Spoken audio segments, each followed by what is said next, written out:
Hey everybody, welcome to What Drives Us episode 158. My name is Russell Frost. I am your host. One of these fingers is pointing to the host. And this is Michael Manrin. Yes, our theme music is coming out of a very small box this week, so magic theme music. But we missed Michael very much, so I'm glad to have him back. As well as I am super glad to have three of my favorite panelists on this week, with, of course, a nod that my usual co-host, Danny Cooper, is on a family outing, so he will not be with us tonight. That means we can have fun. We need to talk to that man about priorities. Absolutely. Absolutely. Listen, when you're prioritizing your family over this show, what are we thinking about here? You got problems. Yeah. You know what I'm saying? Exactly. Thank you, Tony. Thank you. So, starting from no particular place to another one, he's our newest panelist, our man in Canada, our man with the Chevy Volt. His name is Mark Coughlin. Hello, everyone. Welcome from the Great White North. No snow yet, but we hear it's on the way. Oh, are you serious? Snow? No, I'm just kidding. Oh, does that make it the Great Green North? The Great Brown North is turning into, yes. Oh no. I don't think the Great Brown North is a good thing. No, I don't think that's a good thing. Canadian tourism is going to call you later and say, no. Yeah. Thanks very much, Mark, but don't do us any favors. Our man in the Midwest, he's our longest-running panelist ever in the history of What Drives Us. Wow. His name is Tony Schaefer. Wow. Hi, everyone. I do want to make it clear. I'm hoping that we're not trading out one Canadian for the other.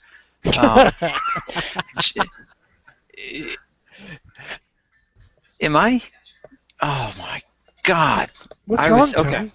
Sorry, there's something on one of my pages that I have open this week that just randomly plays video, and I can never find it. So I'm in the middle of talking. I start hearing music, and I'm thinking, oh, Russell must be playing something. But it was an ad. Okay, so tonight I found from, I know I'm going crazy, from Half Acre Beer. It's called the Lead Feather Black Ale, and it is a local Chicago beer. So have to drink local. Wow. So I will be enjoying this for the night. And oh, do you hear that? Can I note, is that a new Blackhawks jersey hanging behind you? Actually, that is a new old Blackhawks jersey. That is a Patrick Sharp St. Patrick's Day Blackhawks jersey. And yes, you're not seeing things. It is green because it is the St. Patrick's Day. So here is the pour, and you can see just how dark this is. It is a black ale. Man. This is, why is the first 10 minutes of the driving show about beer? Does anybody else notice that? And I'm not drinking this week. Well, speaking of not drinking this week, I only know this because he made the declaration in email. Yep. Our man drinking the clear, clean, crisp water of Portland, Oregon, Mr. Patrick Connor. Hello from Oregon, where if you're driving a TDI, you might find a nasty note on your car proclaiming that it's a polluting Nazi mobile. I posted this story on our What Drives Us page. As someone in Portland is sticking these horrible notes on diesels, VW diesels specifically, and I'd like to point out that it is not me. I thought you were going to say it is not cool, but it is not you. It is not. It is not cool too, but And it's not cool. Very not cool. It is very not cool because anyone who was caught owning a car when this whole thing exploded originally bought the car under the assumption that it did meet every criteria. It's not their fault. Absolutely. There's really only one Volkswagen that note belongs on, and that's Herr Winterkorn's Volkswagen. Nice. Yeah, the people that own these cars have been hosed. Their car values have dropped. Who knows if they'll be able to resell them. There's all sorts of problems they already have to deal with. Jerks putting notes on their windshield is not another problem to And it insult. doesn't help anything. Yeah, exactly. No, they don't need that at all. No. Nope. Yeah. No, that's terrible. Well, we have news. My camera seems to be very tight this week. We have news. We have 2-minute news. Let's start with the 2-minute topics. And forgive me. Oh wait, actually I do know. Mark, why don't we kick it off with you, sir? Okay. I came across some information this week about the Chevy Volt. Surprise, surprise. Wow. And I know it's a shock. You came across some news. Just happened to come across some news. And what they're indicating is that they're going to start an advertising campaign with the new 2016. And apparently they're going to do a little battle with the Nissan Leaf and the Toyota Prius. So they're going to put out a couple of internet ads from what it says. There's no information on what they actually are. There's just some indication as to what they will be going after. So, for example, the Leaf, they're going to be talking about how the Leaf has possible limited range. People can be concerned about that. And then with the Prius, they're going to be talking about the use of older batteries, yesterday's technology, basically. Along with the article, they also indicate that the 2016 Volt has now started to ship as of yesterday. So it's now leaving Detroit, be loading on some trains, and apparently heading towards the West Coast and the other 10 CARB states, as well as Canada. Canada was part of the initial launch for some reason. I thought maybe it's because of me, but I don't think that's the case. I'm sure it is. But they have started shipping the cars as well, which is great news to those people that have pre-ordered the car. Well, it's nice to know the Chevy Volt is coming to the Midwest only to exit out the other side on its way to California. Just traveling through it. Yep. Just passing through. So, you know what? I mean, generally we don't spend time on 2-minute topics, but this one's really fascinating to me because I'm a marketing guy, and because one of our regular panelists, Chelsea Sexton, had posted some stuff on her Facebook page that I had commented on. And I'm just curious, Mark, from your perspective, as a Volt owner, as a Volt enthusiast, how do you feel about these ads? Well, as long as they're in good fun, it's all right. But I haven't seen them, as no one has. I don't That's think not true, they but I don't think that they should be too critical. It should be lighthearted fun. But without seeing them, I'm not quite sure what they're going to be. It's anyone's call as to what they could end up. But if it was up to me, I would keep it kind of lighthearted. I know that some people saw the previews last night. Okay. Some people in the thread, but I have not seen them. I read the description. So, okay, so let me flip it around. Tony, Patrick, you guys, not Volt owners. I mean, is this... let's start with Tony. Positive or negative? Well, products compare themselves to their competitors all the time. And so, yeah, I mean, I agree with Mark. Keep it lighthearted. I don't think I would like to think that people are not turned on when a product advertisement goes negative. But, yeah, there's always the commercial that says, here's why our product is better than these other products. I did find it interesting in the article that Mark sent out, indicated that the Prius technology is basically. Yeah, that's the slap against the Prius. And my first thought was just that, the whole battery operation is so 19th century. Why are we even bringing that up now? And I know what they're getting at. This is now the Gen 2 Volt, but they also have to understand they're going up against the 2016 brand new Prius, and I don't know. I mean, I don't want to make it sound like I'm defending the Prius and I'm trying to throw things back at the Volt. The Volt is a great car. It's just that here we are talking about the commercial, and you threw it at me to come back, and I did. Yeah. So okay. I having not seen it, like Mark said, I hope it's in good fun. I did like the earlier Volt commercials. I did like a lot of those. Okay, Patrick. Yeah, so the Volt has been a marketing disaster. Wow. Yeah, I have to say, I love the car. It's great technology. It's a really good solution for people that want to drive electric and need range extension. It's a great engineering machine.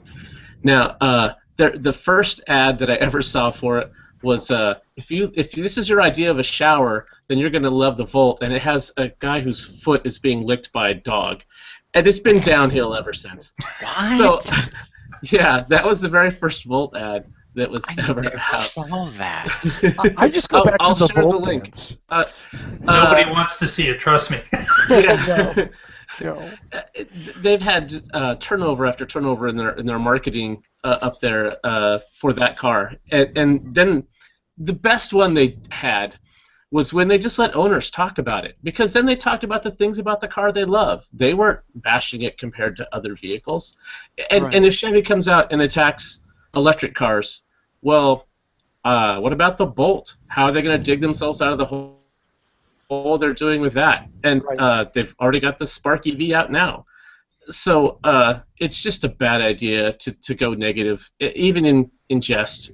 Instead, what sells cars? Talking about how much fun they are and how great they are and how they meet your needs. That's what you should be doing, in my humble opinion.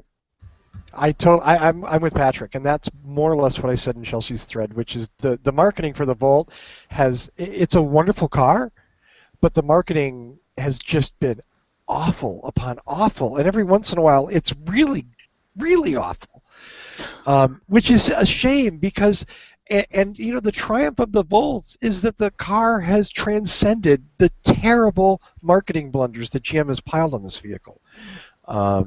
I don't know what agencies are involved, but suicide isn't dignified enough. I don't.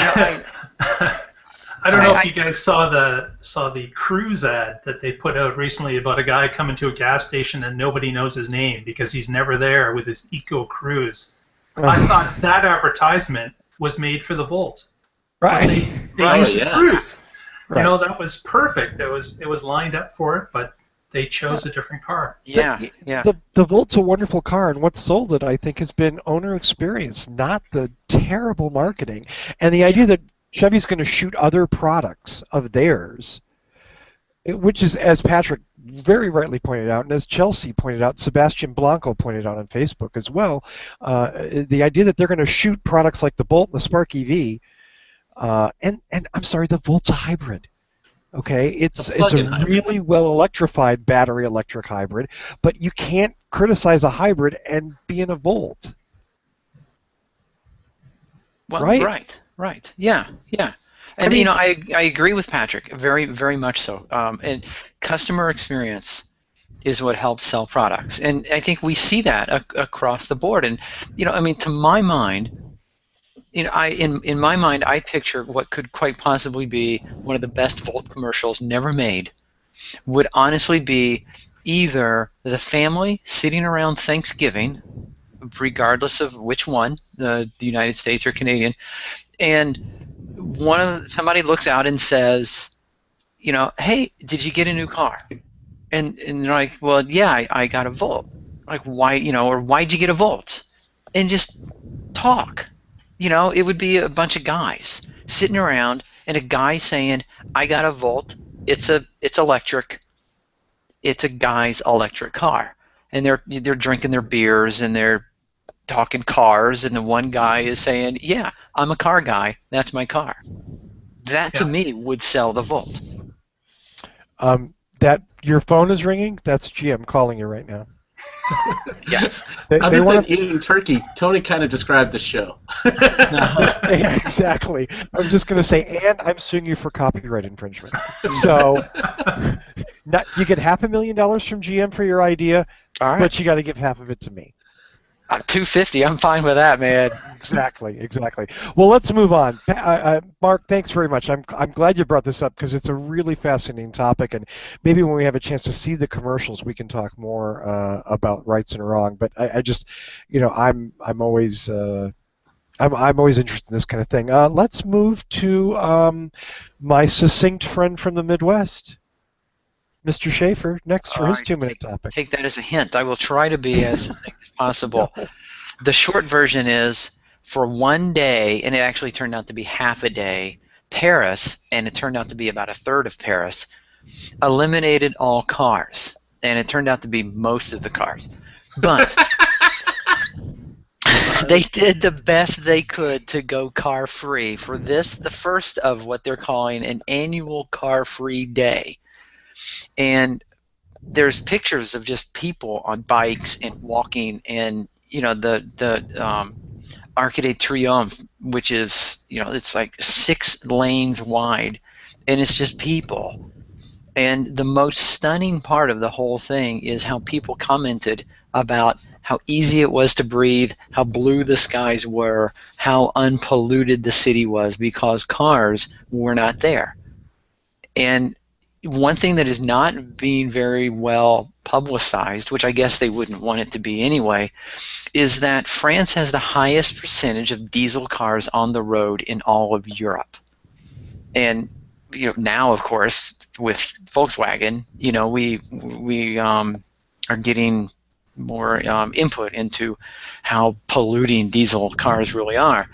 And it's because diesel is heavily subsidized, making it cheaper than gasoline. So you just end up with more diesel cars. So in the 9 hours that they eliminated cars in the 1/3 of Paris, people remarked about just how clean the air was.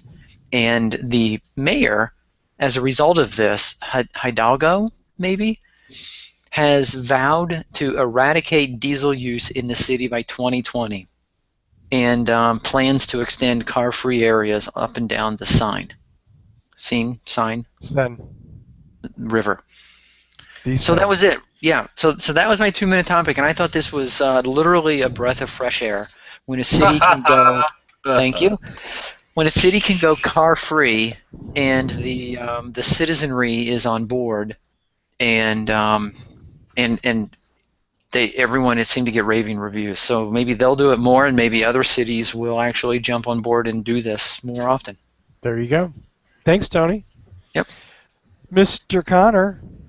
Sure. So my 2-minute topic is from evobsession.com, and it's titled 1 million EVs have been sold worldwide. They point out that the 500,000 mark was just passed in July of 2014. So that first 500,000 took over 3 years, and the second 500,000 only took 14 months. So sales are definitely growing for plug-in vehicles, and that the next million could happen in less than a year. They also have a list of what cars sold to make up this million cars. The top 3 on the list are no surprise: the Nissan Leaf at 200,000, the Chevy Volt at 100,000, and the Tesla Model S at about 85,000. One thing I found interesting about that list is that the top 3 are less than half of the total sales. So there is no obvious dominant player in the plug-in vehicle space, like we had with the Prius. With the hybrids, it was by far the hybrid leader. That's my 2-minute topic. Yeah. It is great that there's no breakout leader in the arena, because it'll force all of them to sort of work that much harder to in the competition. I wonder in that list if there were a number of Chinese brands that are not available to us North Americans. BYD was on the list, and I read a different article that recently talked about how China has been struggling with their policy, and they think they have a formula that's going to work now. They're requiring a lot of their regional governments to buy at least 30% of their new vehicles as plug-in cars. So they expect BYD sales to grow significantly over the next few years. Wow. Great. Very cool. Well, thank you, Patrick. And guess what? Guess who has a 2-minute topic? Who? Me. Oh, I do. And unfortunately, I have to sort of limit my descriptive language that I might normally use. This is going to Come preserve. on. This is going to preserve our non-explicit rating for this week, but it is going to limit what I can say. So I like to call him Jeff Bezos' biggest mistake. This is the man who was a presenter on one of the top shows in Britain and lost his job by punching one of his producers. That's how brilliant this individual is. You, or most people who aren't super familiar with him, probably know him as Jeremy Clarkson, the gruff and grumbly petrol head on Top Gear, the British Top Gear. Of course, no one watches the American Top Gear because it's unwatchable. Clarkson actually writes a weekly column or something in some trash tabloid there. I have no idea what it is. Oh, it's the Sunday Times. I'm sorry. His last column was a defense, big surprise coming here, drum roll, a defense of Volkswagen. His defense of Volkswagen involved a two-prong attack. The first prong was to insult the people who made the rules which Volkswagen broke, calling them eco-mentalists, and they were soft-in-the-head governments and woolly-headed, I don't even remember what the woolly-headed part was, but, a bunch of ill-informed, woolly-headed government officials. That was one half of the defense. The other half of the defense was that the rules are silly anyway. And I'll quote him, "We're not talking about thalidomide here or Bhopal. It's just a bit of good-natured rule bending, and we all do that." So the idea that the NOx emissions, the poisonous NOx emissions that Volkswagens have been pumping out, 11 million of them globally have been pumping out for the last 5 years, is no big deal. Of course, it's no big deal to Jeremy Clarkson. Maybe a big deal to everybody else who's breathing that air. Anyway, it's sad, and frankly, again, I think this makes Bezos' mistake of rehiring Clarkson and his crew. I love Top Gear, but I never really enjoyed Clarkson that much. I think that character could be played by another actor who maybe just isn't quite as much of a meathead as Clarkson is. So, anyway, that's it. Jeremy Clarkson, still a complete idiot. I do like the way the article ends, in which you basically have. Yes. Oh, yes. well, I missed that. Yes, it turns out Sting runs him over. Yeah, the Sting. That's right. But how basically you have it's like you have Jeremy Clarkson in one corner, and in the other corner you have the U.S., Germany, UK, Switzerland, Italy, France, South Korea, Canada, Norway, and India, where there will be legal proceedings. Yeah. So, yeah, Jeremy, good luck convincing them that they're a bunch of woolly-headed, ill-informed government officials. Jeremy against the world. Yeah. And he loves it because he's a contrarian, and that's very popular. Isn't that just his position? That's, on any subject. He's just the opposite end of the spectrum. Sort of, yeah. I mean, that he's that kind of old man, kind of somewhat Luddite-y, I would love the smell of burning rubber and gasoline guy. Yeah. But of course, when they give him a Leaf or a Tesla to review on the show, it breaks or it runs out of batteries or something happens, it catches fire. It's just I don't appreciate. It's like you're either contrived or you're real, and that show's never been real, and that's okay. But the idea, though, that they sort of want to play it both ways is what irritates me about Clarkson. Yeah, Anyway, I agree. Way too long on that. So let's go into our first news topic of the week, shall we? We shall. Okay. Ecomento.com talked this week about a Canadian study which proves, wait for it, range anxiety is real. Yes, they collected data for 6 months, and all 52 cars were included, and one fleet was also included, and that one of the most, in fact, I'll quote from the article, quote, one of the most telling findings of the FleetWise EV300 study was that no matter what the official range of the car might be, the drivers always allowed themselves a 30-mile margin for error. In other words, range anxiety is real, and it has a powerful impact on how electric and plug-in hybrid cars get used in the real world. So how much math do the Canadian drivers have to do to figure out how far 30 miles is? They just guessed. Okay. Was that your like Jeremy Clarkson thing? Were you just dissing on Canada for the metric I've been system? waiting all night on that one. Okay. I think, here's the two things that stuck out to me. Number one, I don't see the word Tesla anywhere in the article, which is really poor link bait. But You suck at link bait. Tesla, and only because I'm more familiar with their systems, Leaf owner Patrick Connor could deny or could change my opinion here, or Mark Coughlin, Volt owner, only because I know Tesla has very aggressive and very much used by its owners systems designed to remove that anxiety. Keep in mind, this article was about fleets. There's not a lot of fleets that have Teslas in them. Unless you're the LAPD, which has a Tesla in it. Someone needs to explain that one. Why the LAPD needs a P90 or a P85D? Yeah, there's no corruption there. Actually, Same reason everybody does. I heard that's on loan. It's not actually theirs. They're just kind of renting it. Oh, is it? Yeah. That's another good use of public funds, right? So Of the police course. chief can ride around in a $100,000 car. Anyway, I'm sorry, we're off track.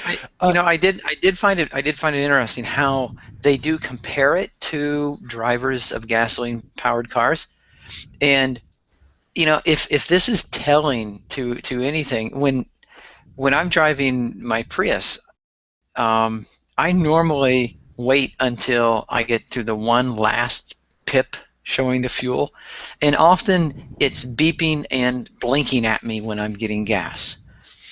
But it says here in comparing gasoline car drivers to electric vehicle drivers, it says most drivers of gasoline-powered cars never let the gas gauge get below a quarter. Some never let it get below a half.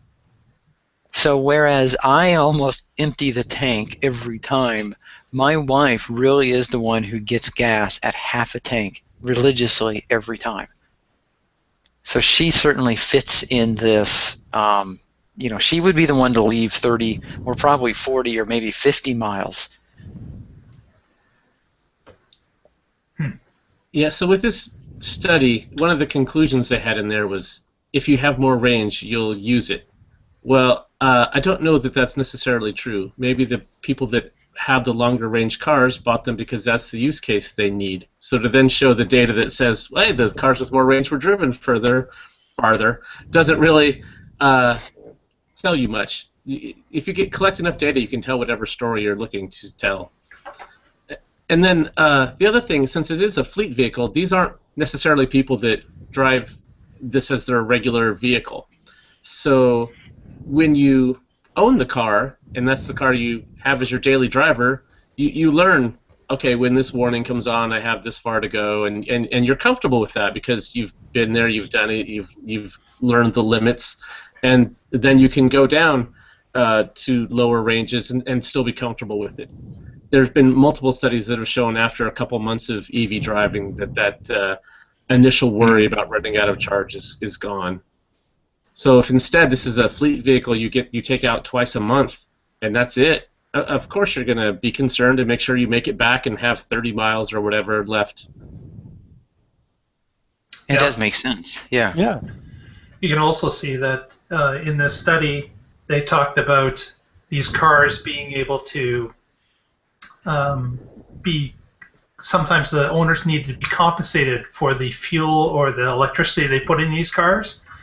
And a number of people in the beginning, they would never get compensated for electricity. So in the case of a Volt fleet vehicle, they would just fill it with gas because they would get fully compensated for the gas receipt, but they wouldn't get it for the electricity. So they found in the early tests of this that people were just filling up with gas because there was no compensation for electricity. So they had this great electric car, and they were just driving around as a gas car. Wow. And it had nothing to do with the type of car; it just had to do with how they were being reimbursed for the energy they were using. Yeah, they had no way to put on an expense report that they spent X on electricity at their home. There was no receipt. They couldn't get anything. Therefore, they can't get compensated. Interesting how random. So there's the fleet owner scratching their head, wondering, what are we doing? I bought all these cars with electric ability to save, and nobody's using electricity. Yeah. Right. That's another thing with a fleet. When you have people that aren't used to driving plug-in cars, they often just don't plug them in. There was the Seattle study where they had plug-in Prius in their fleet, and they were getting horrible gas mileage. They were like, why aren't we getting this great gas mileage? They found the cars were never being plugged in. So for your fleet, you need induction charging in the floor. Wherever you park it, it just charges up. That's a much better idea for fleet vehicles. Or, I mean, maybe even, I guess, when you have owners that aren't super engaged with the technology, or drivers that maybe are owners, it helps to meet them more than halfway. Yeah, have somebody in the garage whose job it is to go in and make sure everything's plugged in before they leave for the night. There you go. Perfect. Yeah. There you go. It was an interesting study, and I thought worth mentioning. Speaking of electric cars, there's a certain electric car company that we're going to be talking about, for the next few minutes, probably. Is it Volkswagen? Yeah. E-Up. Go Eagles, yeah. Yeah, E-Up. It's coming nowhere to anytime soon. Tesla opened up a new factory in the Netherlands in, was it Tilburg? Tilburg. That's going to help them assemble, do final assembly in Europe, so they will be able to sell more cars in the EU, which obviously is good for them. Obviously that means jobs in the Netherlands, but locally assembled Teslas, it takes a little pressure off the American plant, and also means that, although we're shipping parts over there, hopefully that there may be even some carbon savings at that level. I thought it was a nice touch. Mm-hmm. It'd be interesting to see what the actual percentage of parts that are shipped compared to locally sourced would be. It would be, yeah, and obviously, that can create other issues, but I guess long term you look to locally sourced stuff because, once you've got the plant there in operation, then it makes sense to do that. Yeah. They're talking about boosting production between 200 and 450 cars per week out of this Tilburg plant. So, cheers to Tesla. Yeah, even if they don't increase their locally sourced amount, and the logistics of building a car are incredibly complicated, but shipping parts in boxes packed densely compared to shipped complete built cars, it's a huge difference. So there's still some savings there to assemble them locally. It's about 111 kilometers south of Amsterdam, so I think I know where my vacation will be next year. Amsterdam or Tilburg? Both. Yeah. Elon says you can't drive a car if you've been to Amsterdam first. Oh, dang it. He might be onto your plan, Schaefer. So speaking of Elon, I'm just curious, in my time zone, it was 1 a.m. Mark and Tony, it was, what, midnight for you guys? Yeah, it's midnight start. And Patrick, he was loving life for, was it 1? Excuse me. It was, 10, 1. 8 p.m. 8 p.m. But then it didn't start on time, and then I couldn't get the link to work, and so I ended up watching it 2 hours later when it was just available, not live. See, I went to sleep and watched it this morning when it was a half-an-hour YouTube thing, and that worked for me. So Tesla unveiled the Model X last night, and it's kind of surprises me that Elon hasn't gotten that much better at these reveals. Yeah, it was kind of disjointed, wasn't it? And I'm not going to make any comparisons because Elon's very good at what he does, and he doesn't need me to blow any smoke up his skirt. But yeah, it it was a little kind of, it didn't flow well. And I have to make one complaint. I'm glad that Elon stuffed the back of the crowd with Razorback fans, because every time he mentioned some feature of the crowd, everybody would be like, hoo-wee, hoo-wee, yeah, hoo. It sounded like a college football game. I'm thinking, this is a crowd of people to see, invitation only, to see a reveal of a $140,000 car. And it sounded like, go pigs. And I'm picking on Evan right now. I understand from the some of the bloggers that were on site is that they huddled different groups of people into different sections of that stage area. So there was a group of owners that went to a certain area. The bloggers, the media went to different areas, a little bit off to the stage. So there was some planning as to who was close to the stage, and maybe the Hooters you were talking about were pushed up to the front. Yeah, I thought it was really just distracting.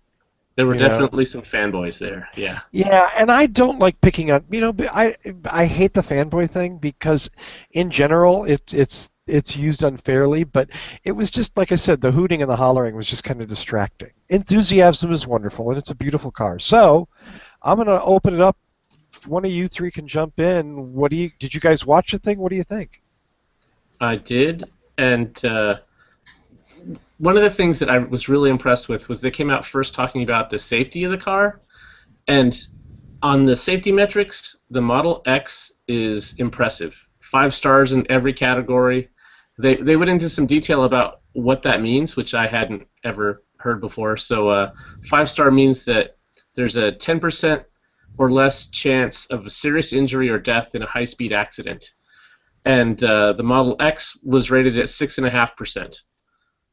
And they went through the reasons why, how it has the frunk, and that gives you a much better crumple zone, the side impact intrusion, and how that's less than half of what it is in the next best-in-class SUV or minivan. They also talked about how it's, again, less than half as likely to roll over as the nearest other vehicle in that class. So a significantly safer vehicle. Is that because if it starts to roll over, the door opens up and props it? Right. Yeah, it's like a little knocks it right back. Yeah. Okay.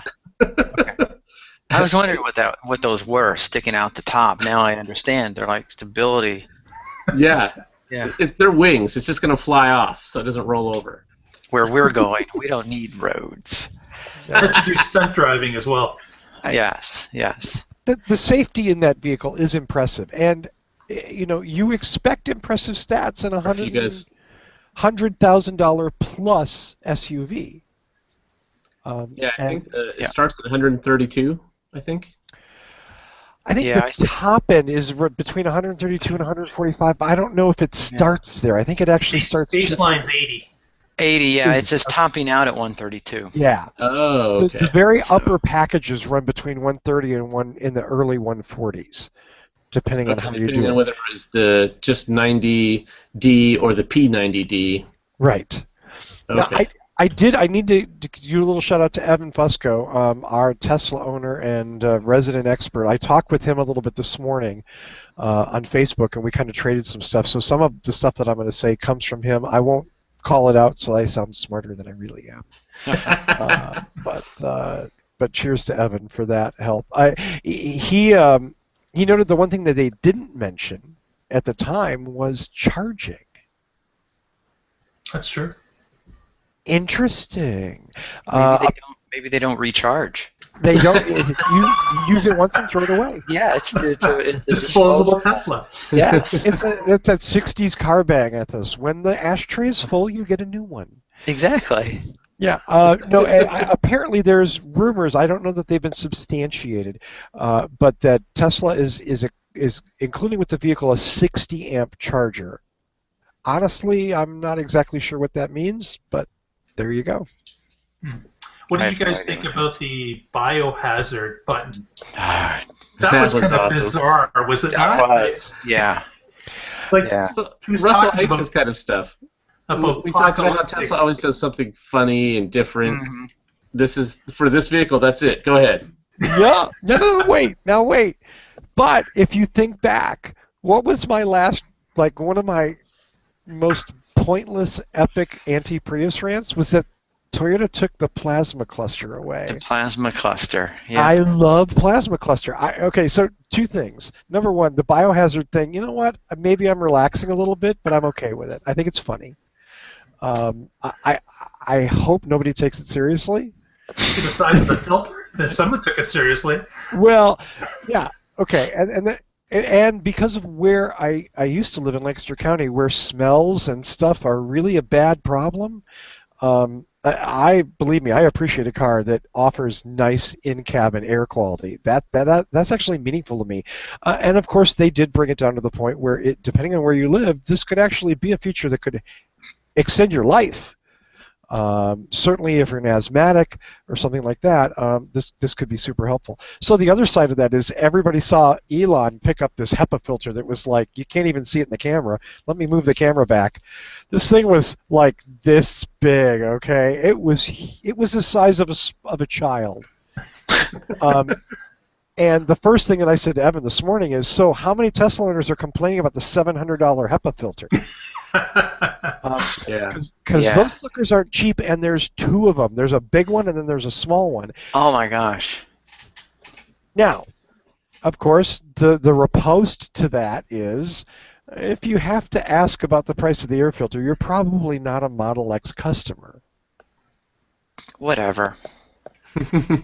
Whatever. You know, it's like Bugatti I Veyron. buy this tires. car, but the air filter replacement, that costs way too much. Right. You know, again, it's like Bugatti Veyron tires. So you have to replace tires every 5,000 miles, and they're like 30 grand. So what? You spent $2 million on your car. No, I'm very. I thought the biohazard thing was funny, Patrick. That's all. Okay, yeah. We have some towns around here that have paper mills, and they just reek. So yeah, that'll be a nice feature to have driving through those areas. Absolutely. Yeah. Absolutely. So, Falcon Wing doors. Does anybody care? You know, okay. I admit openly, publicly, on recorded show, I did not watch the reveal or anything. But I do have a question about the doors. Did they actually show the doors opening and closing? Yes, they did. Did they show the front and back doors opening and closing? What I'm wondering is, in the picture, in this article that Russell sent out, the front and back doors are open, and the front door opens regular and the back door opens up. Do you have to close the back door before you close the front door, or can you close them in any order? Any order. Yeah. Okay. They are independent.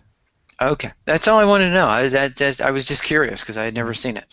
Okay, well then, for those of you that have watched the video, Invisible Chauffeur, how long before everyone's disabling this? I don't know. If you've got your hands full, that'd be pretty awesome. So if you have the key fob in your pocket and you walk up to the car, it opens the door for you. Right. That's great. It opens it very slowly. Right. And if you watch the new owners, they gave 5 owners, the first people, I'm sure that paid thousands of dollars for this honor, to actually pick up their car on the stage and drive off. If you noticed, a couple of them actually like walked up to the car and the door started to open, and then you just like yanked the door. Yeah. Well, yeah, that makes sense. I gotta believe Even it's if made to do that too. Yeah, it has to move slowly for safety, and if you have your hands full, the hardest part's getting the door open. You can kick it after it's open a little ways. Great.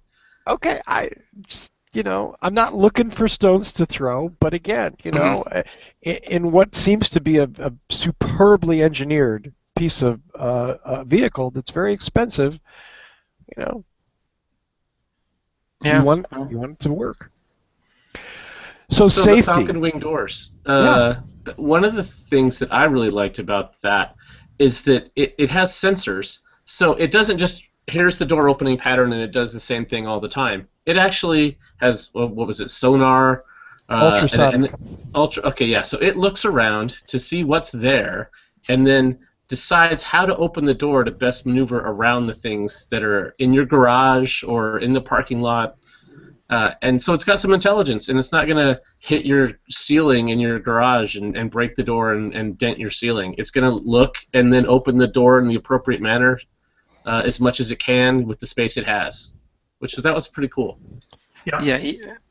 You know, somewhere there was a Tesla engineer who one day was like, Elon, come here. You got to see this. Come here. And was putting obstacles all around the car and opening the door. And he's like, okay, watch. Okay, look. I mean, you know that there was, somebody just geeked that thing out and was loving life that day when they were writing the algorithms on how to open the doors. It's really brilliantly done, the way the door articulates differently depending on what's around it. The ultrasonic sensor that Tesla developed specifically for this vehicle that senses through metal, so they don't have to have the typical plug that you'll see on other vehicles that have ultrasonic sensors. Elon, of course, didn't think that was pretty, and hey, you know what? Cheers to him. They developed a sensor that works through metal. The downside, from what I understand, some of the people who were there and drove it last night said that the sensors, when the doors are coming down, and if you're kind of a soft, squishy human, the sensors aren't always 100%. Now, they're very good at sensing hard objects, whether it's cars or ceilings, and how to open, but sometimes coming down, ouchie. You may lose a leg or an arm. I don't know that anybody lost anything, but somebody mentioned something about the sharp corner of the Falcon Wing door, and I thought, ooh, ow. I wonder how much testing they've done with ice and snow. Well, and of course, any parts that move, right, can potentially wear out and develop problems. So, how long is that going to last? If you have to ask, you can't afford it. That's a good answer. If it's snowing, the ultrasonic sensor is like, oh, I can't open. I would hit that flake. Sorry. The doors don't open at all. I'm sorry. Come back when it's sunny. Yeah, it's 22 right to degrees. California, then open the doors. That's going to go over great. That's funny. Whoa. I got to... Hold on. So... Let's. What else? What else did you guys were you impressed by? Safety. What about the performance? Does anybody expect something less from this car? Is this any surprise? Not a surprise, since they did come out with the P90D previously with the Model S, and it made sense that they were going to do it in the new car. But man, impressive stats. Again, expensive car, but impressive.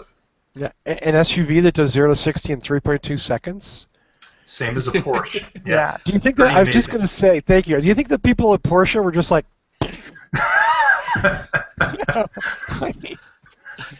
That's gotta hurt. They should sell it with child-sized neck braces. Yeah.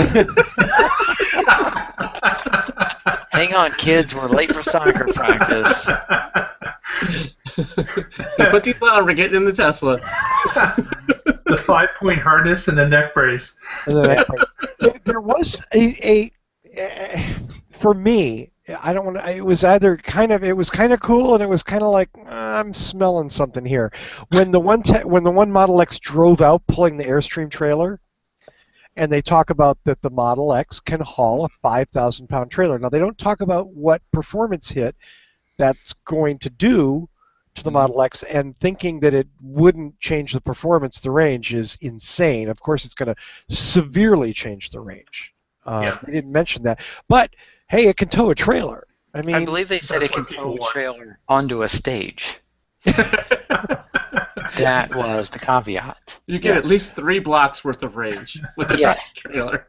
Well, it turns out the trailer was full of extra battery. Right. and then, of course, out of the Model X, they pile out 4 kids, 2 in car seats, 2 in the little rumble seats in the back, 2 adults in the front, luggage.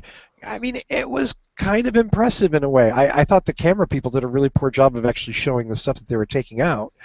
But, again, this appears on first look to be a little more than a showpiece. Yeah, that was my wife's question too. Is when it's pulling a camper or trailer, what's the range impact going to be? If that's one of the use cases they're selling it for, they should put out some data related to that. Now, obviously, it depends on what you're pulling. Are you pulling a little pop-up camper or that giant Airstream that they had? Right. And they're all going to be different. They're all going to have different weights. They're all going to have aerodynamic characteristics that are different. So you can't just say when you pull a trailer, the range is 180 or 200. You know, it all depends. As well as where you're taking it. Are you going up to the mountains or not, or flat terrain or whatever? So it would be nice to see some data, though. And can you imagine pulling up with an Airstream trailer to a supercharger? How the heck are you going to do that? Yeah. Very Yeah. slowly. I guess you park across all 8 of them. Yeah, I'm sure everyone else would appreciate that. Yeah. Yeah. Exactly. Hey, buddy, come on! I spent 140 grand on this car. Yeah, exactly. They're going to have But to you add know- another supercharger at every one that has a trailer park behind it. Yeah. You know, Russell, I think you're correct in that it certainly has, you know, it's the fit and finish, and you know, with the Model S, the success of the Model S, people have driven the Model S and they just fall in love with that car. And now, you know, here is the successor to the Model S. I don't think anybody expected anything less than what could be called perfection. And I think, you know, you kind of threw out the question, is this just a showpiece? No, I think Tesla has proven that they're out to make real cars that meet real needs. And even Elon has said, I mean, he has a huge family. He's got like 7 kids or something. I mean, I thought he only had a couple. Wow, he has That's 7 no, kids. is But it 5? whatever. Yeah, I mean, he's got a huge family, which is one reason why he was pushing for rumble seats. He honestly said he wants to build a car that he could have his entire family in. And I honestly think he's out to build cars with his passion, and he's doing it. I think this is just another generation of Tesla that is just going to blow people away. Yeah, I agree. So this shows that Tesla's not just taking existing cars and throwing motors and batteries in them and saying, hey, look, we made a minivan or an SUV or whatever. They're reinventing personal transportation from the ground up and rethinking all of it, and they are the innovation leaders. The rest of the industry is going to be playing catch-up for decades to figure out what they've done, how they've done it, how they can replicate it, whether it's autonomous driving or these automatic features. This is just the beginning. Yeah, I think it certainly does play well for the company. That, like you said, Patrick, they do build from the ground up. So they have looked at what they feel is required in the automotive market, and they have built it accordingly. And I think Elon had mentioned that he might have been a bit ambitious in the build of the Model X, and of course the overruns in time came along with that. But he had indicated he wanted to make it as near perfect as he could, and he took the time to actually do it. And upon release, I guess he's close as he wants to be or can get to that perfection. The 10-second install of the bike rack was kind of impressive. Bringing out the 8-year-old child or the 10-year-old boy or whatever it was, you know, they have their own bike rack, accessory rack that plugs right into the back of the car. I mean, again, that's smart. That's smart thinking. Yeah. Yeah, I kind of, I hate to draw, comparisons, but I can't help but to draw comparisons. And all the biographies in which Steve Jobs just refused to let the details go until it was perfect. Even with runovers, it was always, no, it's going to be perfect. It's going to be perfect. It's it's going to be this. It's going to be this. And I kind of see Elon doing the same thing. You start with a use case and you say it has to be able to do this, and it's not done until it can do that. And then while you're doing that, you discover all the cool things that you can do in addition. Mm-hmm. Exactly. Yeah.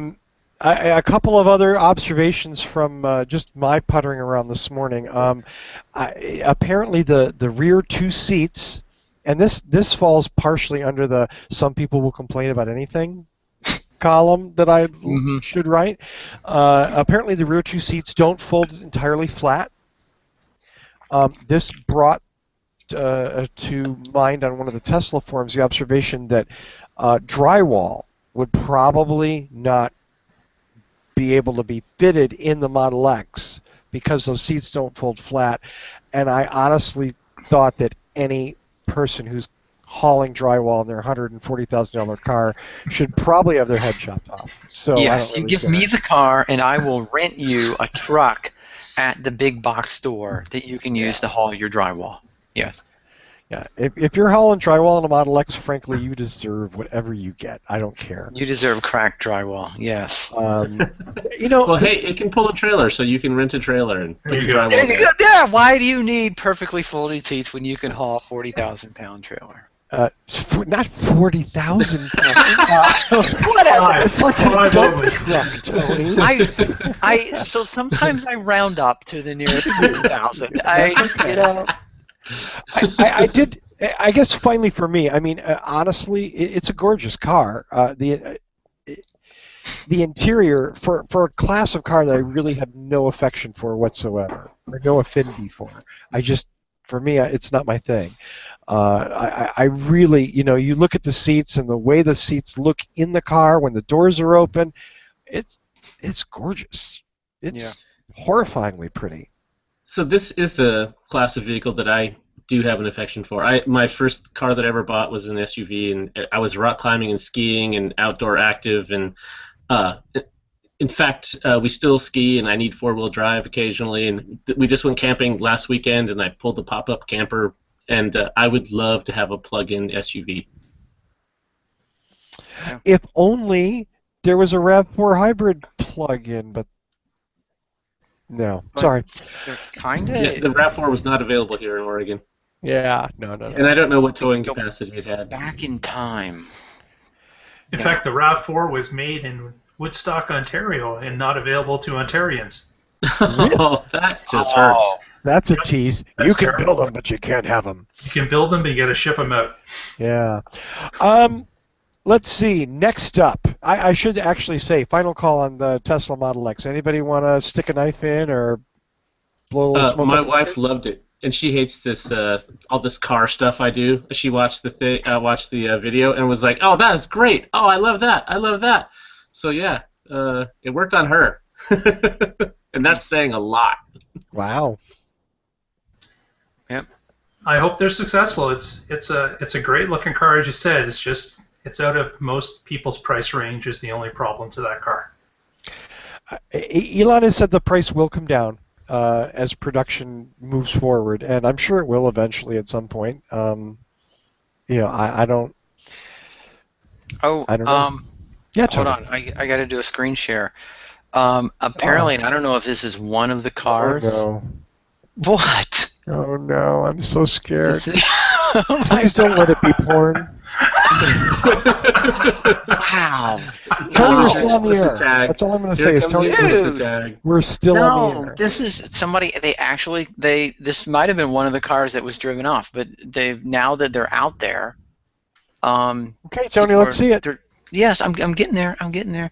They're showing pictures. My understanding was that the folks that got their cars last night were all board members. Oh, Tony. This is apparently one of the cars shot in the wild. So yeah. Oh, Tony. Right? What is that Yeah. abomination? Who knows? It looks like a Honda Jet, a whale shark, and a... It's got a mouth like a carp. Yeah. All I know is that I Googled Model X images, and that was one of them that came up. That's a reporter that didn't quite get to see the live presentation. Yeah. Here's an artist's rendition.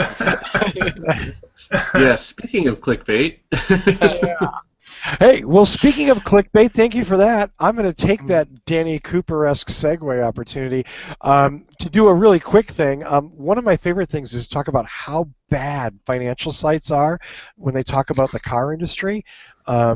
It's essentially just link bait to drive traffic to their terrible, stupid, mostly wrong sites. And Seeking Alpha is one of my favorites for this. Absolutely horrible site. Sort of like Dick Morris on politics. If you want to find out what the right thing is, go to Seeking Alpha, see what they say, vote opposite. Your goal. Oh no, you can find people on both sides of any argument on this site. So good luck knowing. Even if you took them as contrary, there's no right answer. There's no right. It's even. That's so sad. But so they were talking about the one thing that set me off was one line, and talking about, and I quote, "Real disruption won't happen until BEVs, that's battery electric vehicles, become cheaper to make than ICE cars." Now, this has been the thing that used to be whacked over the head of hybrids 10 years ago. You know, was that hybrids won't make any sense until they're cheaper than gas cars, which is like, why?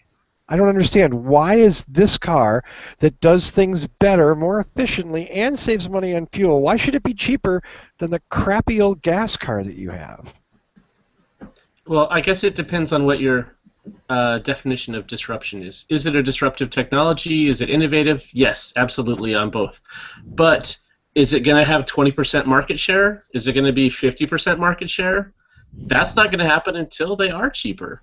The fact that it saves gas is not going to matter one bit to a guy who's living paycheck to paycheck and just needs something to get around. The way I look at it, if you want to capture 50% market share, for example, throwing out the number, you're going to have to be cheaper than somebody's used 2000 Honda Civic. I mean, that's it. People, you know, they're comparing them only to brand new cars. But, you know, look at the number of cars on the road and the number of brand new cars sold every year. And even if you disrupt brand new car sales, you're not disrupting all of the cars that are out there. No. Not until 5 or 10 years later. Yeah, and so that's why you have to play the long game. It's because, you know, it's when people are looking at used cars and realizing, which we're starting to see now, used plug-in vehicles, whether they're plug-in hybrids or electric vehicles, now have that long-term history that people can trust that if they buy one used, less expensive than a brand new one, it's still going to last a long time.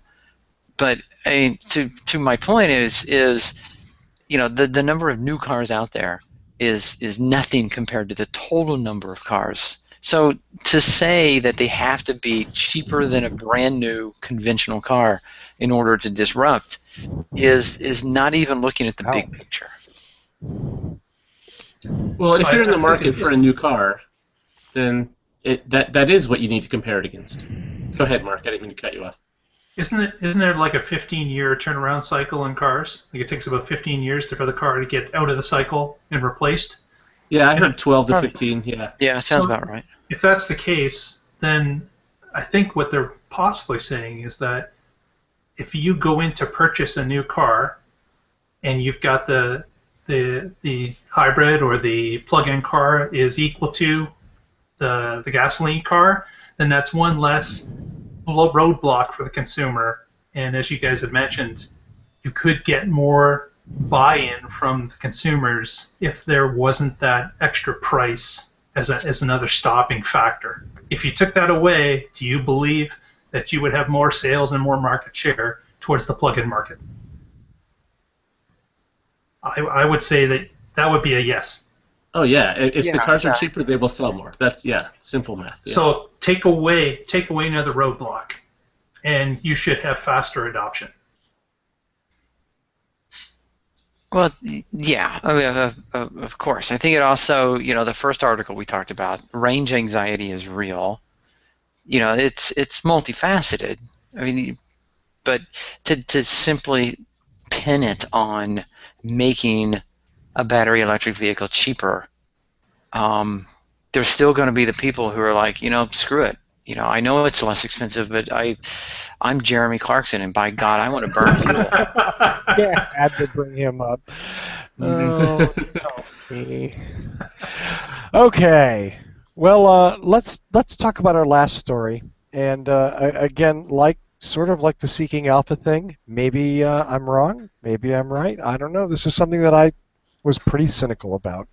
Autoblog.com reported that Europe is getting a $36 million hydrogen infrastructure for, wait for it, 325 vehicles. Quick, somebody do the math. That's a lot. A lot. So Europe is spending $36 million to make way for 200 hydrogen vehicles and 200 fuel cell vehicles, 125 fuel cell range extended electric utility vans throughout 10 countries by 2019. Makes perfect sense. This is the most expensive, half-hearted, half-witted rollout of technology I can remember seeing since, I think, CED video discs. And So, I'm probably the only one here that remembers what those are. Are those the full-size laser discs? No, the CED disc. Oh, wow, yep. No clue what you're talking about. The capacitance. Yeah, no, they were terrible. Okay, so I'm not a hydrogen fan. I've made that clear on the show multiple times. But to say that this infrastructure is for 325 vehicles and then it has to be amortized over those is Enron math. Obviously, if they are going to continue to support hydrogen, there's going to be more vehicles. Putting in the infrastructure now will support however many more vehicles come over the next few years. I still think that money would be far better spent putting in electrical infrastructure. You'll get a whole lot more stations for your $36 million than however many they're getting here. How many stations are they going to be able to build for this $36 million? I don't think it says how like is a number of stations. Yeah, and it doesn't that would be actually nice to know say. because Interesting. when we had Toyota on the show, we were debating whether it was between 1 million or 5 million. So let's take the lower number, and it's 36 stations. For Yeah. $36 million, how many CHAdeMO stations could you put in? A whole lot more at $10,000 or $15,000 a piece. You get a Right. lot of. And another interesting part, you talked about ramping up over time, and maybe this is a translation thing, maybe I'm reading this incorrectly, but it says in the last paragraph, the goal is to have enough of an infrastructure to support. The goal to support 200 fuel cell vehicles and 125 fuel cell range extended vehicles, like Russell said, but then it says throughout 10 countries by 2019. They make it sound as though the goal is 325, not we have 325 now and we're looking to grow that. I hope that's completely wrong. I do too. I do Yeah. too. It doesn't make a lot of sense. We all It hope does things. not. Hope is such a beautiful thing. Yes. Yeah, But one again, thing. if they want to put something in place, if they want to put the structure in place, I got no problem with it. But the better technology should win out. Right. With a plug-in car, we have electrical infrastructure everywhere. It might not be the fastest, but you can plug in any regular outlet in your garage. And then you, on the freeways, highways, you put fast charge infrastructure. And that, you've enabled electric vehicles right there. It's not a big change. Whereas, we'd also argued about this with the Toyota guys when they were on the show. How many hydrogen filling stations do you need? Well, they have a range similar to gas cars, so gasoline or petrol. So you should need a similar number because that's what the market has decided. These are the places that are convenient for people to fill up. You can't just cut that to a third and then say that's good enough. Now I have to drive 3 times farther to get fuel than I used to. I don't want to buy that. Yeah. Right, unless you have home hydrogen. Oh. You're right. Yes, that's perfectly safe. I'm sure. A Yeah, and not unicorn and expensive egg at all. pot. Right. Well, Well, yeah, for the Mr. Fusion. right. Yes, But this will make perfect sense. yeah, Until then, but to argue Patrick's point, you literally could take the electric chargers and cut that number in third, because everyone has home charging, the potential for home charging. Here's my problem with this, and it's two-sided. On one side, I have to stand with my friends at Toyota and go, how will we ever know if this works if we don't try it? And I think that's legitimate. It's a new technology and it deserves something. But the problem is our resources are finite. We have X number of dollars to sink into any given technology in any piece of infrastructure. And the money that we put into hydrogen isn't going to go into electric or solar or something else. It goes into hydrogen. And if hydrogen flops, the problem is the ripples from that affect legitimate technologies that are established. And I don't mean to prejudice my argument by saying legitimate technologies, but I don't think there's any questions that electricity can drive vehicles. There's a lot of question. I'm sorry? They would all get painted with that broad brush of alt fuels don't work. Right, exactly my point. We wasted $36 million on hydrogen, and now you want to spend another $10 million to put in 3,000 CHAdeMO stations. Why? We've got gas stations. They work just fine. And that is the exact argument that we will hear, and I promise you that. I don't think anybody here is going to disagree. And Right.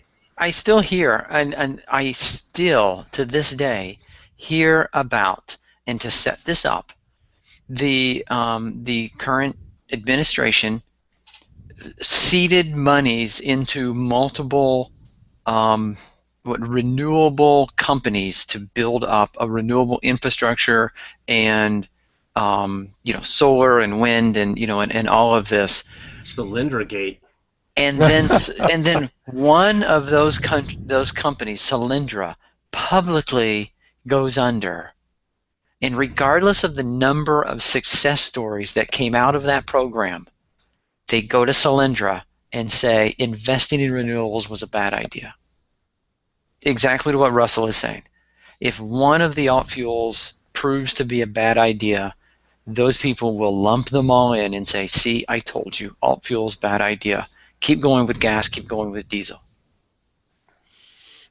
Yeah, and we know that there is a working alternative. We know it. Right. It's proven. We just need to bring the cost down. We need to produce more vehicles. But we know we can do this. We know this technology is here, and it will get better. And there's no magic ifs like there are with hydrogen, which is if we find a way to make hydrogen that's actually efficient, there's no if. We can make electricity. So anyway, we've been down this road before. I'm going to shut up. Do you guys have any final thoughts on hydrogen stations in the EU? Nope. Not a thing. Wow, I love that. I feel like I didn't win anything, actually. Especially after Patrick stuffed me on the Seeking Alpha thing. I'm like, oh, God. Now I look like an idiot. But that's okay. So that's our show for this week. Let's do our shout-outs, and let's start. Once again, I'm picking on Mark today. Mark, let's hear your shout-outs this week. Just want to say hello to the other Voltec group, and follow us on Twitter with the listing here on screen. And thanks for having me on again. Appreciate it. Absolutely. You're great. Well, you'll be on more and more, Mark. You just wait until you get bored with it. You'll start dodging the emails. You have no idea what you signed up for. Yeah, oh crap. Russell's emailing me again about that show. Jesus, what am I doing? Why did I say yes? Speaking of why did I say yes, Tony Schaefer, take it away. Oh, first I want to give a shout out to Mark. It's great to finally meet you. I heard you on some of the other shows. And, anyone who also has hockey paraphernalia in the background, I'll even root for the Canadiens if you want. That's great. We need all the help we can get. I didn't want to say it, but as long as you did. Also, I do want to give shout outs to Tom, of course, who's been sending me messages on Facebook. So he's playing along at home, which is always fun. Also to Lee Moon, who posted us some ideas. And if you didn't see, he posted on the What Drives Us page the over-the-air update for for the Model X. And then also, I found this very interesting. Ray Tillinghast gave us an idea, which I did some searching into, about the Beijing electric scooter infrastructure. And it's some really interesting stuff, something that I had no idea about until he mentioned it. And I think it would be a good topic for a future show. So maybe we need to have Ray on to talk about that. Possibly. He was there, so he just got back from Beijing and witnessed it. So I think it'd be great to have him on to tell us what he saw and what he witnessed. I love that idea. Yeah. I like two wheels. How much of his lifespan did he lose due to air quality? Oh wow. That's okay. He had biohazard mode. Yeah. Yeah. Biohazard filters. I mean, funny on one hand, really dark and sad on the other. What do you do? Mr. Connor? Hello. I would show you in my lower thirds that I'm from the oeva.org, but I can't get my lower thirds, dude. Seriously. Not the midriff, Tony. It's all right. Okay, all right. So yeah, you can find us on Twitter and Facebook and Google+. That's Oregon Electric Vehicle Association, oeva.org. Thank you. Awesome. oeva.org. Patrick also supplies the vast majority of the news you see on What Drives Us on Facebook. That's facebook.com/whatdrivesus. So thank you to Patrick for that. And yeah, when it comes to knowing what's going on, Patrick is the man. The man. The man. The man. Is one better than the other? It depends on whether you're from Chicago and you root for the Bears. No one roots for the Bears. This is in 1985. Come on. I mean, I'll go with you on the Blackhawks, but the Bears? There's diehards. Why let you have the Bears? The next thing you'll be doing is talking about Cubbies and. Oh, you know what? Yep. No. You're lucky I don't have Cubbies back there. You just need to stop with that, okay? All right, you just need to stop. So, my shout-outs this week, I want to thank. Dun, dun, dun, dun, dun. Wait, what? Now who's it's this down, side. Tony? It's this side. Dun, dun, Is that a red cock? That is the game. Thank you to Danny Cooper. My co-host and friend Danny Cooper made it possible for me to host the show somewhat properly this week. Loaned me a laptop, loaned me a little microphone while I am here in Florida, and I appreciate that very much. So thank you, Mr. Cooper. I appreciate it. I wish I'd gotten to see you guys and your family while you were in Orlando, but oh well. Probably better that I didn't. I'm not a good influence. And then the rest of the, I guess, otherwise, thanks as always to Michael Mannering for our theme music. Visit him at manthing.com. Visit us at facebook.com/whatdrivesus. You can download us, of course, on iTunes, on Stitcher, on your favorite podcatcher. Just look for What Drives Us. If you do listen, please drop us a review, drop us some stars. We appreciate that very, very much. We have a Google Voice number that we never check because no one ever calls. We don't care anymore. I just like bringing it up because it's kind of embarrassing, and I'm a masochist that way. What else? It's right in front of me. Thank you, Mark Coughlin. Thank you, Tony Schaefer. Thank you, Patrick Connor, for coming on and doing a fantastic show. Thank you, Lee Austin. Gemcar, Colorado, by the way, thank you for watching this week. Ray, Tom, I'm not sure who else, but thank you to everybody who watches us live. I appreciate it. We all appreciate it very much, and we appreciate your feedback. Just don't message me. Message Tony. Because I can barely keep my focus on the screen here. If I had to be doing messages now, I'd be lost. So, without further ado, oh no, now I'm not ready. I'm sorry? I said get the box. I got to get the I thought- box. This I is thought the you were box. telling him to do some beatboxing. No, yeah. Yeah, Another show, guys. Another show. another show. So, I'm not going to screw this up because I'm not my co-host, Annie Cooper. Download us next week and find out what drives us. Yay! Yay, little UE mini boom speaker. Oh, look at that. And Patrick is bailed. Thanks, guys. We'll see you all next week.